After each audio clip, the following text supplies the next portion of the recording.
paz de Deus, gloriosa, né? Eita, que beleza!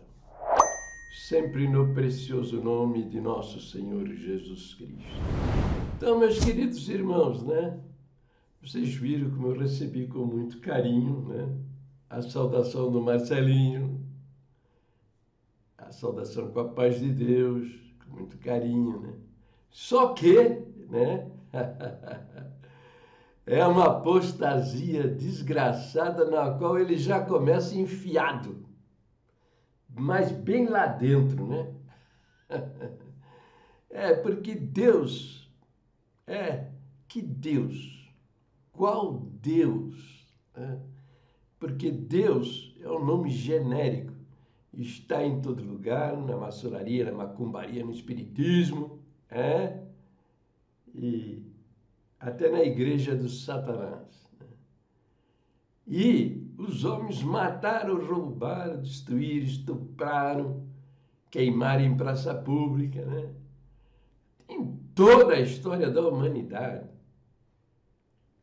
usando o nome Deus. Por isso o Espírito de Deus sempre associou ao nome Deus o nome do Senhor Jesus.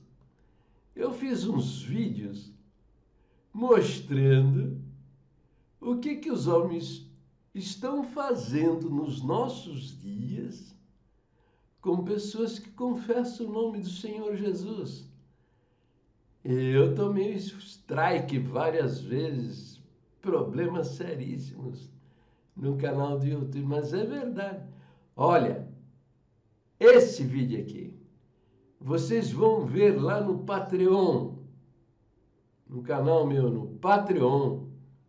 Vou colocar lá o que eles estão fazendo em nome de Deus. Entendeu? Então, este tipo de saudação, que é usada para ser diferente das demais, é uma apostasia terrível, né? E a congregação praticante, né? Dos mesmos, né? Tchau, tchau. Entendeu? Dentro do tempo, fora daqui, né? Aqui não é mais teu lugar. E as pessoas se destruindo, né? É isso. Tá bom. Agora ele está aí com essa discussão, explicando. Vai explicar o primeiro ponto de doutrina. Vamos ver se é verdade. Então tá. É facinho, né? Entender isso. Vamos ver o que ele está dizendo. Olha lá. Paz Deus, seu Jair. Boa noite, tudo bem? Aqui é o Marcelo, do canal Arca CCB.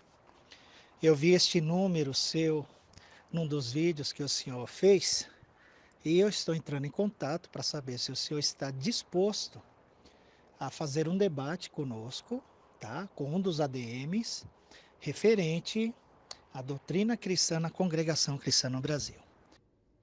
Então, veja, é o seguinte, o Marcelo quer discutir o primeiro ponto de doutrina referente à palavra contendo. Tá?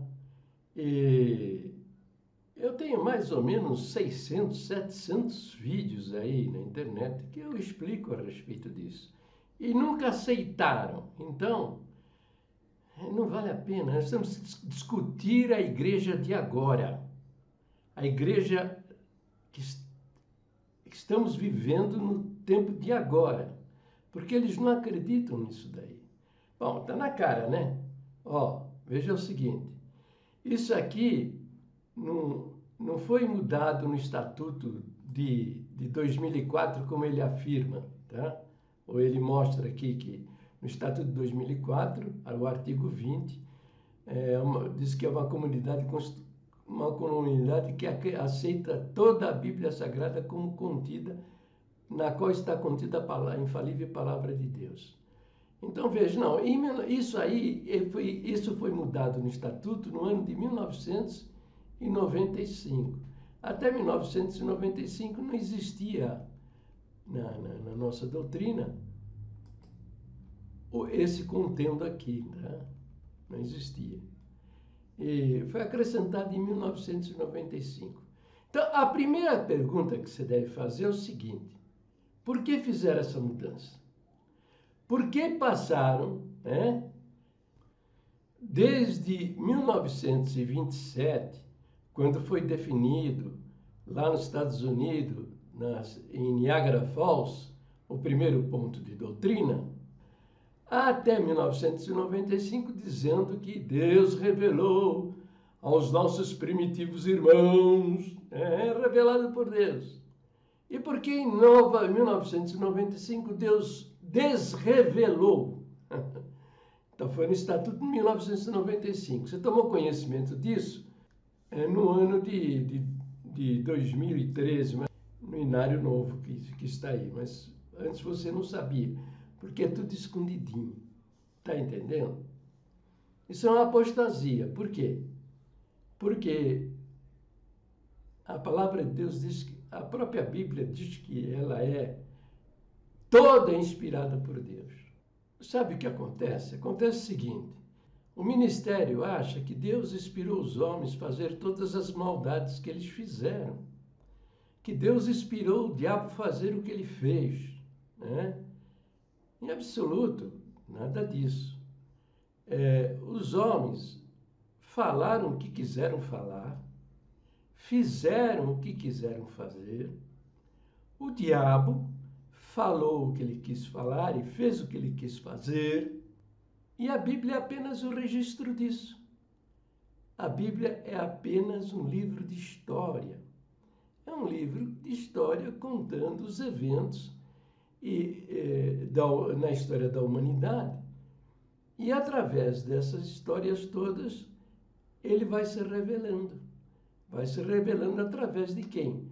De homens que ele escolheu. Estes homens escolhidos por Deus falaram que foi da vontade de Deus que eles falassem e fizeram o que Deus quis que eles fizessem. E a Bíblia é apenas o registro destas coisas para o seu conhecimento e a sua informação.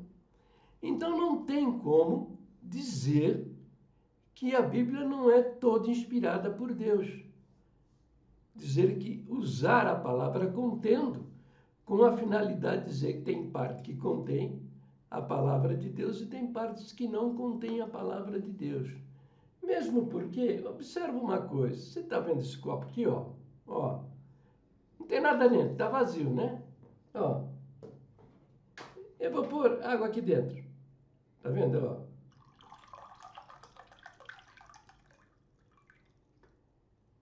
Esse copo contém o quê?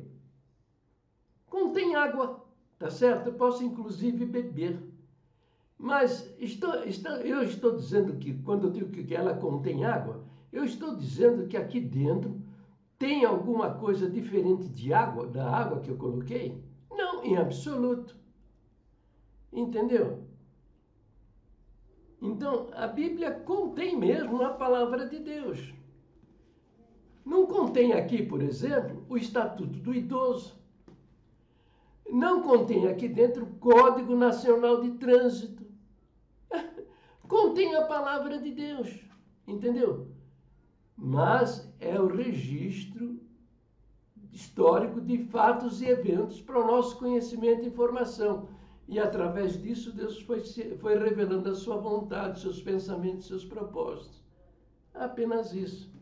E tem mais outra coisa importante. A arqueologia prova que esses relatos históricos são verdadeiros. Eu vou citar só um exemplo, tá? O episódio lá de Daniel, quando foi chamado para interpretar a escritura na parede, Mene, Mene, Tekel, Upharsin, quem reinava naquela noite era Beltesazar.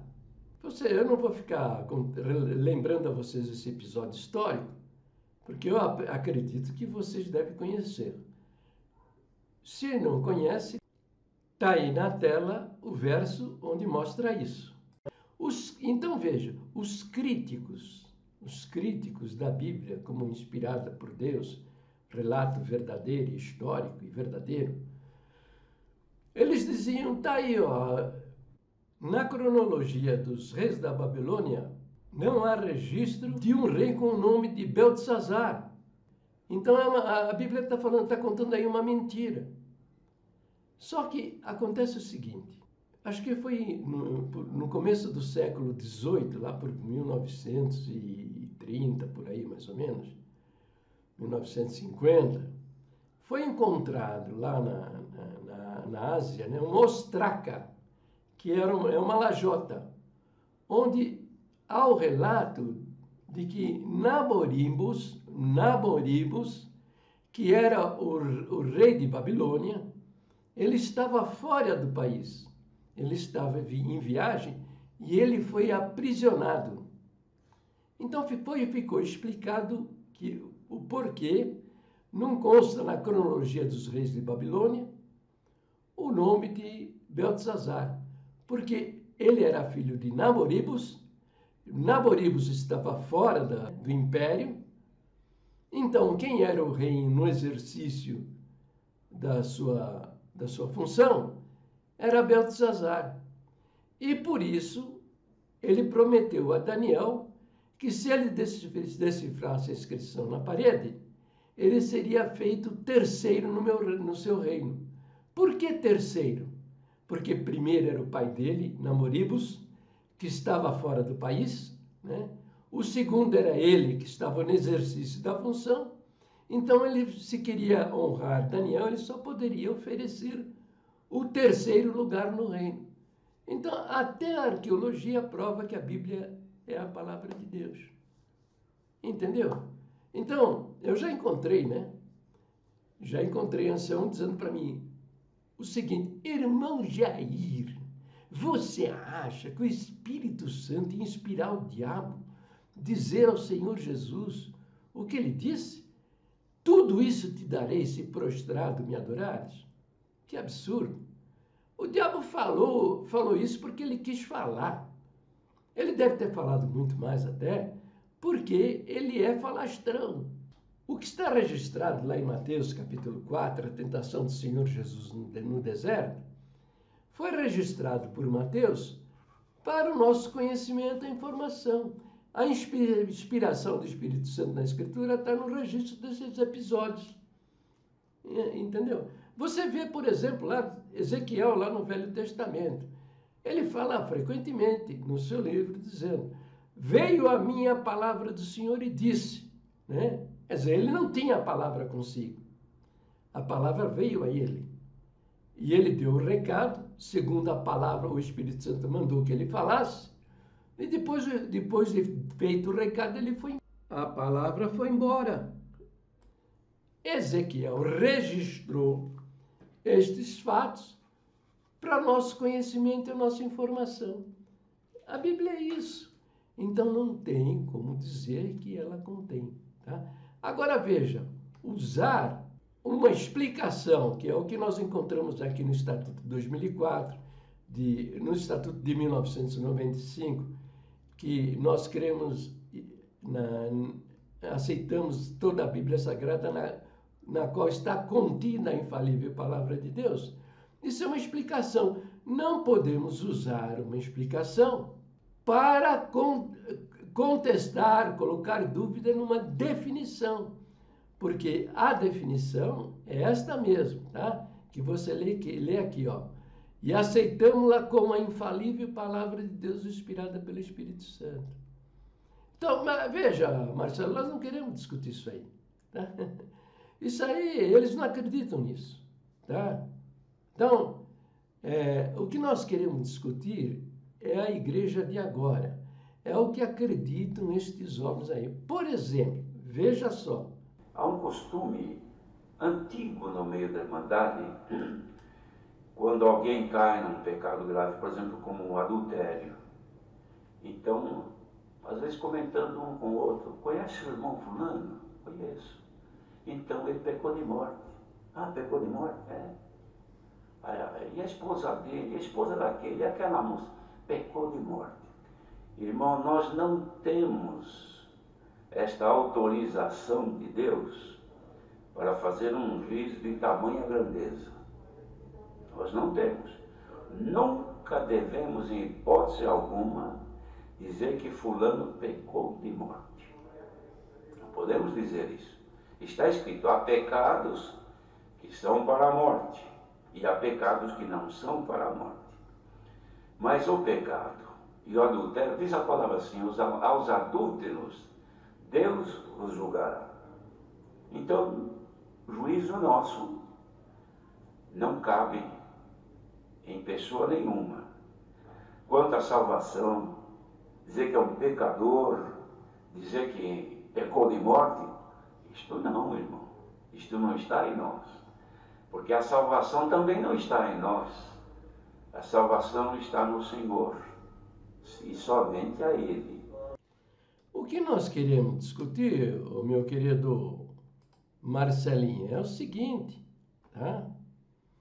Esse ensinamento, por exemplo, de 1948, que tem instruções, né, sobre o pecado de morte, dizendo que está escrito que há vários pecados de morte.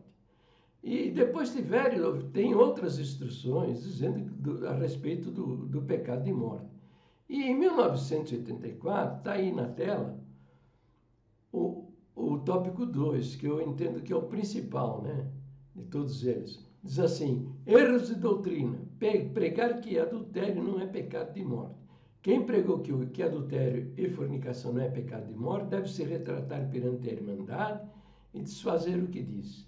Ora, veja bem, esse homem, ele assumiu o ancianato por volta de 1976, por aí. Ele deve ter tido, pelo menos, uns 15, 20 anos como cooperador. Então, ele tinha conhecimento dessas instruções sobre o pecado de morte. Então, veja, são provas factuais, né, esses documentos contidos em listas secretas e ensinamentos, que ele tinha conhecimento destas instruções. E eles costumavam dizer lá no passado, né, que eles criam isso de um puro e sincero coração. Entendeu? Então, eu pergunto para você, que história é essa? De agora ele estar fazendo uma transferência de culpa, dizendo que foi você, que foi eu, que fomos nós, que criamos o pecado de morte. Eu quero discutir com você estas coisas. Aliás, eu vou marcar uma live com você, tá? Tá entendendo? Não estou te consultando se você quer ou se você não quer. Eu quero você, numa live para conversar comigo, tá bom? Às 18 horas do próximo sábado. Às 18 horas do próximo sábado, tá bom? Nós vamos conversar sobre esse comportamento desse ancião, que ele assumiu o ancianato por volta de 1976, ele deve ter tido 15, 20 anos como cooperador, ele tinha conhecimento destas coisas, tá certo? E agora está transferindo a culpa. Ele quer ficar bonitinho na fotografia, escondendo o fato que ele acreditava de um puro e sincero coração, de que o pecado de morte era uma realidade. E as pessoas deveriam ser expulsas do templo na pregação, no seu momento mais solene, com gritos, fora daqui, você é um cadáver, você perdeu a alma, você caiu da graça. Se ele não fez isso na tribuna, ele fez isso no quartinho, né? Se ele não fez isso nem na tribuna, nem no quartinho, certamente fez naquela conversa pessoal, quando uma alma foi aflita procurá-lo, dizendo, irmão, eu entrei numa contradição terrível, o que eu faço? Me aconselha, meu irmão. E ele disse, o que nós podemos fazer por você agora? A gente fala para não pecar e você vai e peca. Então caiu da graça, meu. Perdeu a alma. O teu lugar é o inferno. O teu lugar não é mais aqui, ó. Faz favor, nem apareça por aqui, tá? Vai para o mundo, vai para outra igreja, vai para onde você quiser. Mas aqui não é mais teu lugar. E que se ele não fez nenhuma coisa nem outra, ele ficou calado e é cúmplice da mesma maneira. Tá certo? Ou eu tô enganado, tá? Se eu sei que o cara está cometendo um crime, eu não me levanto contra isso, eu fico calado, eu sou cúmplice. Eu sou cúmplice, sou criminoso da mesma maneira. É isso que eu quero conversar com você nessa live, sábado, às 18 horas. Eu quero você aqui para me explicar isso daí. Tá bom? Para o vídeo por aqui, Deus abençoe a todos. Fiquem todos na paz gloriosa do nosso Deus. Sempre com o precioso nome do Senhor Jesus. Não se esqueça, se inscreva no meu canal, deixe seu like, deixe aí embaixo o comentário, compartilhe esse vídeo também. Deus abençoe. Na paz do Senhor Jesus.